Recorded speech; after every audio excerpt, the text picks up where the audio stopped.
70 WOCA. Ocala.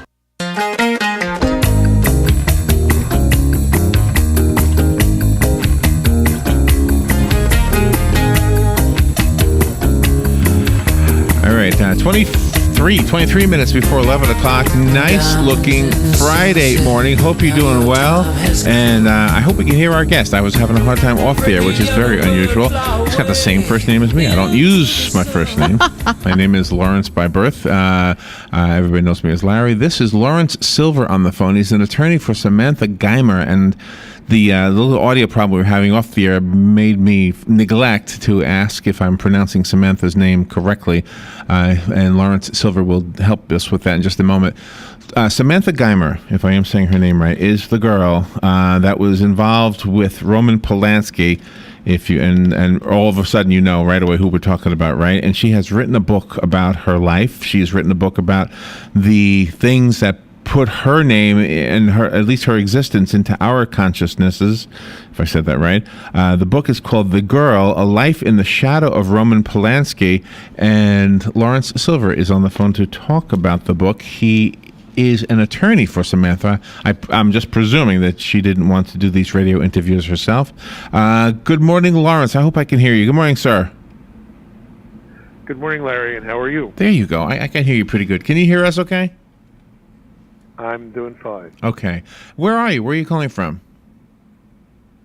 Los Angeles. Oh, L.A. Okay. Well, thank you for getting up early. Am I saying Samantha's last name correctly? Is it Geimer? You got it correct. All right. She was 13 years old. Let's start there. And what happened? She had and forgive me for not knowing this. I should know this. But did Roman Polanski and her have a real legitimate relationship, as unusual and unethical maybe as we might believe it is? What was the real truth there? A friend of Roman's, Polanski, introduced him to the family because he was retained supposedly to do a model photo shoot of a young girl, 11 years old is what he said he wanted to do, for a French fashion magazine, French Vogue. A very well-known fashion magazine. And so that was the reason that he became to know the family and became to know Samantha. And indeed, he did do one photo shoot, and in fact, the picture that is on her book was a picture that Polanski took during that photo shoot, and there's no question, if you take a look at that photo, that she is a young girl. In fact, when her mother introduced her to Polanski, she said, I'm sorry she is so old. She's 13. And Polanski was supposedly looking for someone who was 11. And that's really how it started. So how old was Roman Polanski at that time? I think he was 43. 43? Okay, so he's with the girl. Now, is he seducing her? What's going on? Well, on the second photo shoot, Samantha was going to be accompanied by a girlfriend. But as they got to the car, Polanski told the girlfriend, we might be back very late. And the girl said, well, I have to be back by 5, I think, for dinner. And Polanski said, oh, we'll be much later than that. So the girlfriend left. The mother didn't know that. She thought the girlfriend was with Polanski and Samantha. So he took Samantha alone to Jack Nicholson's house, gave her nearly a whole bottle of champagne. I don't know about you. I get pretty much knocked out with a glass, maybe two. He did that intentionally. Nearly a whole bottle. Pardon me? There's just real quick, I want to point out there's a delay, and so I'm not trying to talk over you. I apologize that it sounds like I am, but I'm familiar with the delay problems when we do the broadcasts. But he was intentionally trying to get her very, very drunk. Well, not only drunk with the champagne, but also gave her a portion of a Quaalude, which is a scheduled drug. And by that time, she was pretty much zonked out of it. And so at that point, he prevailed on her to have sex, and they did. And that night, after her mother found out, her sister overheard her telling her boyfriend about what had happened. The sister reported that to the mom. Mom called the police. and the charges were made against Polanski. Okay. And is that the end of their relationship? No. Well, I don't think that they've seen each other since then, or Okay. talked to each Okay. other I since guess. then. Okay. I'm glad you cleared that up. I wasn't sure. So this obviously has been. They have exchanged some emails, by the way. Okay, and obviously that's now because there was no email back then. Were they still connecting with each other back then? Not at all. Not at all. Okay. Sometimes young girls are deemed to be the instigators of an event and not the victim. Did that come up at all? Well, that was certainly one of the accusations that was made. There were a number of accusations. In fact, Samantha spends some time in her book saying why she's written the book, and primarily is to defeat the accusations that she was a willing participant in these events. She wanted to get home. She was fearful. She actually lied to him and told him that she was having an asthma attack and needed to get her medication, which she had no idea, or she didn't have asthma. Oh wow. But, and she told him no several times. But, Can I Okay, if she told him no, how come it's statutory rape? If an adult has sex with a child under the age of 18, it's rape. Even if there's consent, even if there's invitation, it's statutory rape, and therefore it's rape. Well, right. Well, I understand that if there's consent and the age is inappropriate, that's the statutory part. But I thought she was. It sounds like she was drugged and given alcohol to the point where consent would be questionable. Consent would have been eradicated. You're correct in that the charges were rape by use of alcohol, rape by use of. Oh, okay. So his defense, in other words, was able to convince the court to reduce it to statutory. Well, I'm not sure that the court did that. I mean, one of the things that I did was the family was clear that the intense and the international publicity involving this case was just not a place for her to be, and that it was not in her best interest, obviously, to have to testify in court and have. I mean, she was still pretty well hounded by photographers and news people.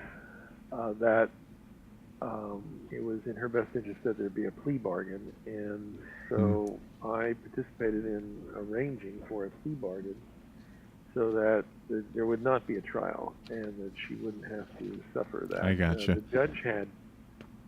judge had cleared the courtroom next to his. It was going to have all of the furniture and all of the stuff removed and phones put in so that reporters could get their stories into their foreign presses and local presses. This was, of course, before the times of emails and even popular use of fax machines. Right. So you've been her lawyer from day one. I've been her lawyer from 1977 on. That's correct. Okay. Sometimes people will say that was a sign of the times, that's the way it was supposed to be. And then what kind of shadows were cast on her mom? Was her mom too overly ambitious? Well, first of all, rape, even in 1977, where I think that there was, at that time, certainly a more open attitude towards sexual behavior. That certainly did not include sex by a 43-year-old man with a 13-year-old girl. You're right. And so that there were, obviously, it was illegal then and it's illegal now. But certainly I think the times were certainly a little more permissive in the 70s than they are now. But we've had and have been chastened by a lot of pretty awful experiences. We've had a lot of involvement with churchmen and sex. We've had Matthew Guard's story, which is obviously a horrible story as well as the circumstances. Right. Could I ask you to try to, Lawrence? Could I ask you to try to just speak a little bit louder for some? I mean, we're hearing you fine, but just sure. There you go. It trails off. I'm sorry. That's better. Much better. So we've had a lot of events which have occurred, which I think have hardened and justifiably hardened our view regarding sex with children and adults. But you asked Robin about what effect this has had on her mother, and that is, at the time, it was our goal to try to keep her identity and her parents' identity confidential or private, so that she could try to have a normal life. That has never really occurred, which is where the title of the book comes from. And there were a lot of false statements that were made, which she never chose to contradict in the press at the time. I mean, even the judge in open court said, "What do I have here? A mother-daughter hooker team." Really? It's an outrageous comment. Holy mackerel! An outrageous comment by a judge. You're not kidding. By anybody, for that matter. And I think that what she does in this book, and she actually does it with a sense of humor, is what do we have here? Do we have Samantha the seductress, or Samantha the victim? Do we have the mom who was basically giving her daughter to Polanski to advance her own career? And I think that people who read the book are persuaded that all of these perceptions that we all had, or people had at the time, are just not accurate. Yeah, the book definitely comes across as authentic and honest and straightforward, and probably what we could have guessed from a young girl who is now a woman looking back on it. I'm just going to ask something. I don't know if this is inappropriate or not, but we've been doing radio a long time. We've been doing news a long time, and anytime we ever hear about a child molester, there's other children. Were there other girls that just never? Are there other the girls that just didn't show up in the courtroom? Well, I don't know of any in the United States. Polanski, in his autobiography called Roman by Polanski, does detail his apparent focus on younger females. Okay. In addition to Samantha. Yes. Yeah. There are 2 full chapters dedicated to this incident. Not accurately, but nevertheless, in which he's written about this incident. Why did they trust you? Because this is a really horrendous act, and they need somebody that they could trust explicitly. Why were you chosen? I was retained by Samantha's father. I moved to California from Pennsylvania, and Samantha's father was a well-known criminal defense lawyer in Pennsylvania, and he retained me to represent them, and I hopefully have earned that trust over 35 years. But the retention was based, at the time, Polanski's lawyer took a position that nothing such as was alleged had happened, zero, and that this was all a fantasy made up by Samantha, and he wanted her to be examined by a psychiatrist to evaluate whether or not this was a fantasy or not. Wow. And her father, who although represented people in criminal law matters, was outraged and retained me to stop this. The district attorney was not going to oppose the interview. I did, and it didn't happen. And evidently your influence really set well with her, because she seems to be a well-rounded woman now with a family, with children of her own. Seems to be. That is absolutely true, and if I could take credit for that, I would, but frankly, that's not areas. I mean, I think she even though her family was not, her mother and father were divorced, I do think that they each provided considerable strength, and she also is a very resilient human being, and I think that's one of the things that the book is about. I'm a person, I have a family, I have an existence, and I'm just not the girl, the sex victim girl. Yeah, really. And that treating her as such is just wrong. And the big contribution that her book will make for other women who've also been abused, especially as children, the big contribution will be that they will say, you know what, that's true for me too. The amazing thing that we have heard from so many different guests, women who were abused when they were younger, psychiatrists who've worked with them, etc., is that self-esteem that is stolen from a young girl who's been sexually abused when she was a young girl is kind of one of the common denominators. And it is definitely something that can cause a bad life for them for the rest of their lives. It's why this is such a bad crime.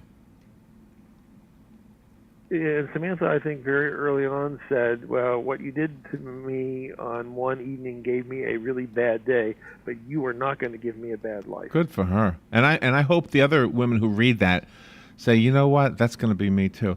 I'm going to ask you an unfair question. This is really not fair for me to ask you, but you've been with this for so long, you probably have some thoughts about it.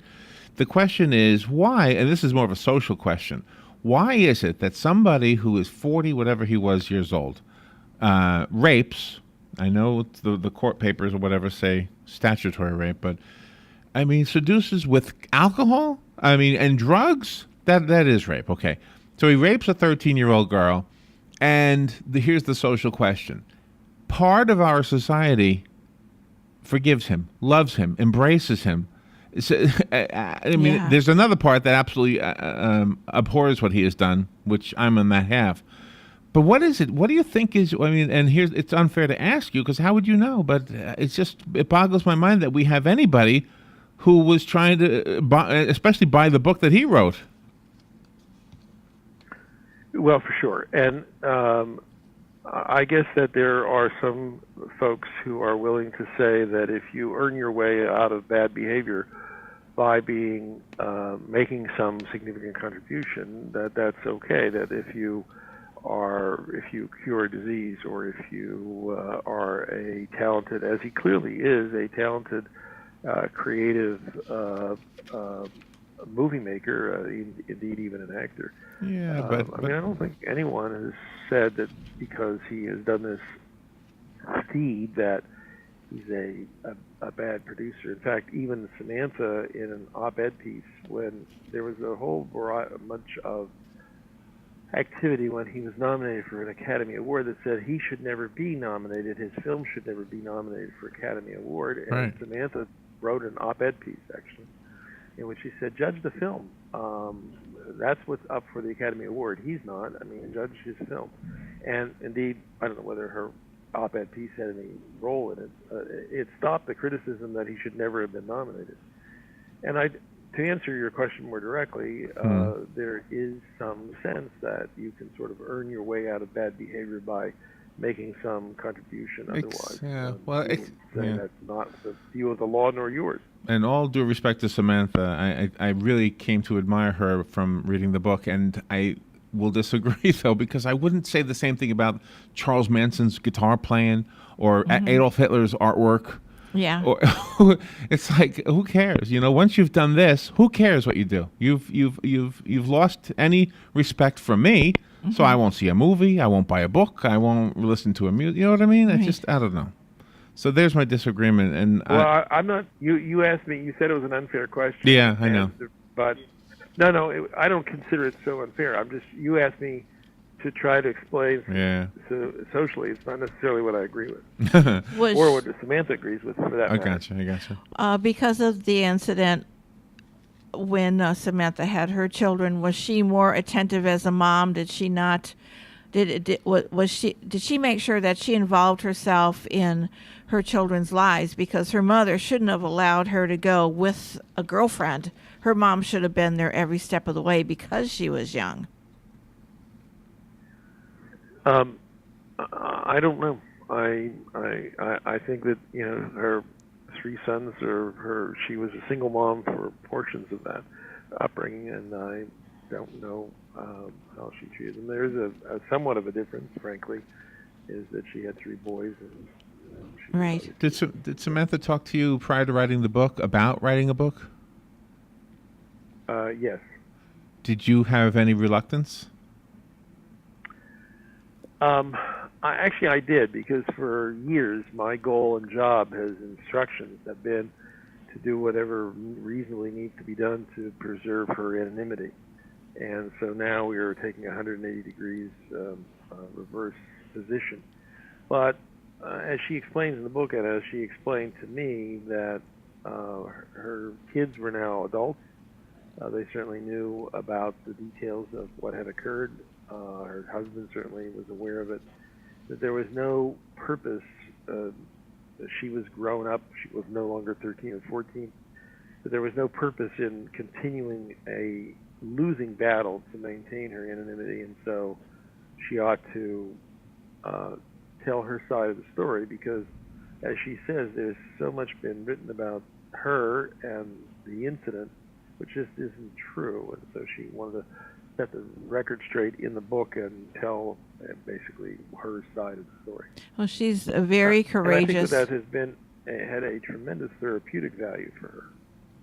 And that's most excellent, because she's very courageous, she's very brave, and she is inspiring other young women and young boys to stand up for themselves, that this is not acceptable and they need to just tell somebody and be protected from this. Are you there, Lawrence? Did we lose him? Well, thanks. Oh, there he Pass is. that on to her. Okay. The book is called The Girl. It's written by Samantha Geimer. No, I'm still here. Oh, there you are. Okay, good. Oh, wow, there's a big delay or something. It's called The Girl, and we've been speaking to Lawrence Silver, who is the attorney for Samantha Geimer. And if you're just tuning in, Samantha was the 13-year-old girl that was involved with Roman Polanski all those years ago. What was it, 1977, Lawrence? I think there's something wrong with the phone line here. 1977. There we go. Okay. Yeah. I have a copy of the book. I'd like to give it away, and if you want the copy I have, it's a nice hardcover book. She's a good writer, by the way. Has she considered writing more? Maybe about something else?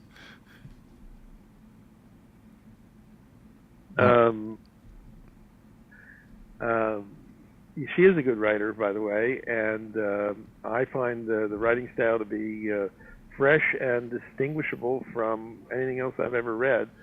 I don't know if you've shared that view. Yeah. Oh no, Yes. I definitely do. That's what I meant when I said earlier. It's very authentic. It really sounds like it's coming directly as if she wrote us all collectively this letter explaining her side of the story. That's the best way I can maybe describe it. There's somehow something wacky with the phone line right now, and there's a big delay, it sounds like, Lawrence. If you want the copy of the book, call me. I'll be glad to give you the copy. Lawrence Silver, can you give us information on how the rest of us get it? Is it available on all the normal sites? Lawrence? Oh, yes, it's available on Amazon and on Barnes & Noble and all the other places where you ordinarily buy books online, and certainly in the stores I've seen it. Okay. Some very, very sexual elements of this book, obviously, that just for the listener who wants to read the book, just so you know in advance, and very, very candid. I mean, she's very upfront, and we get a better idea, a better understanding of this kind of mysterious story that we've always heard about. Lawrence Silver, thank you so much for being on the air with us today.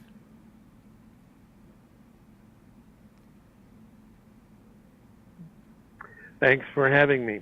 Okay. We'll take a little break and we'll be right back. Habitat for Humanity of Marion County is a ministry dedicated to improving lives by providing affordable and decent housing. Help them help others by visiting the Habitat for Humanity Ocala home store on Northwest 27th Avenue. To schedule a donation, give them a call and they'll come and pick it up. For more information, visit habitatocala.org. Habitat for Humanity of Marion County, building homes, building hope, building community. Phoenix Promotional Solutions.